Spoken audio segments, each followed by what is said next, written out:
शहीदों की चिताओं पर लगेंगे हर वर्ष मेले,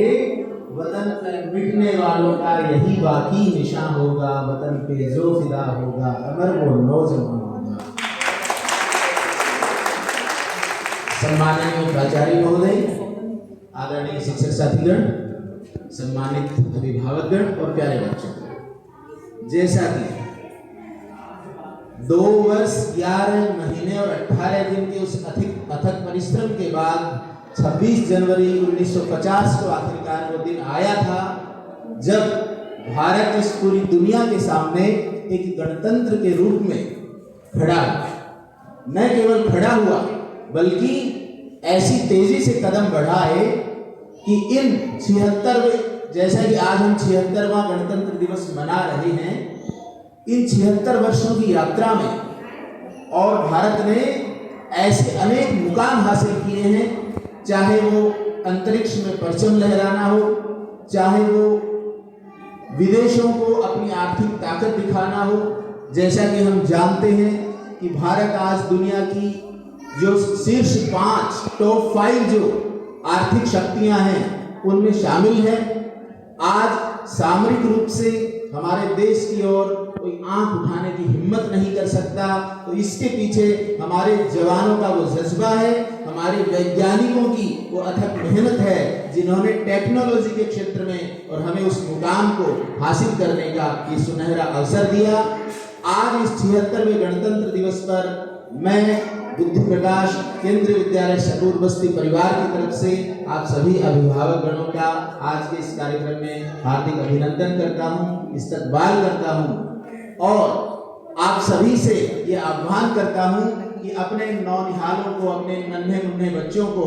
और हम ऐसा मिलकर संवारें कि ये इस देश के भविष्य को और उज्जवल करें और स्वर्णिम गाथाएं लिखने की ओर प्रेरित करें, अग्रसर करें। इसके लिए हम सबको मिलकर गणतंत्र की उस मूल भावना का पोषण करना होगा, उसको पुष्पित और पल्लवित करना होगा, जो हम सभी से ये उम्मीद करती है कि जैसा कि हमारे वेदों का, उपनिषदों का वाक्य है, जैसा कि स्वामी विवेकानंद ने कहा था कि उठो, जागो और तब तक मत रुको जब तक अपने लक्ष्य को प्राप्त न कर लो। तो ये लक्ष्य तक पहुंचने का जो सफर है, इसमें एक से एक मुश्किलें आती हैं और उसके लिए हम सभी, आप और हम मिलकर डटकर उन मुश्किलों का, उन चुनौतियों का, उन बाधाओं का सामना करें और ये संकल्प लें कि हमारे जो बच्चे हैं वो इस देश को भविष्य का शीर्ष बनाएं, सिरमौर बनाएं, विश्व गुरु बनाएं और उसके लिए आपको, हमको जो भी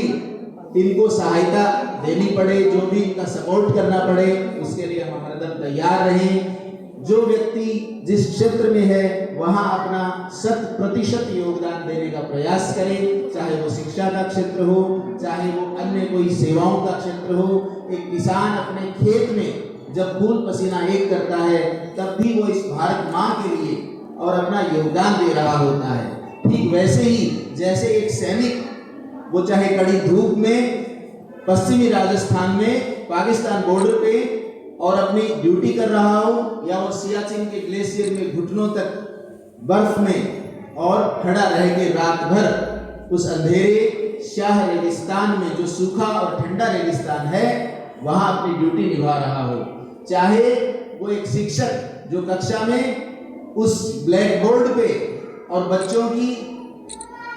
जो किस्मत है उसको उजाला दिखा रहा हो, चाहे वो आप अभिभावक हैं जो घर से उस बच्चे के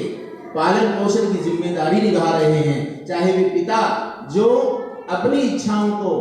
दबाकर अपने बच्चे की, अपने परिवार की जरूरतों को पूरा करने के लिए जी जान एक कर रहे हैं, एकजुट हो रहे हैं। हम सभी किसी न किसी मायने में इस देश की, इस गणतंत्र की, भारत माँ की सेवा कर रहे हैं। तो इसी जज्बे को हम बनाए रखें आप सभी से, इसी उम्मीद के साथ, और आने वाले समय में हम इसी प्रकार आगे बढ़ते रहेंगे और ये नन्हे मुन्ने बच्चे हैं, ये इसी प्रकार भारत माँ के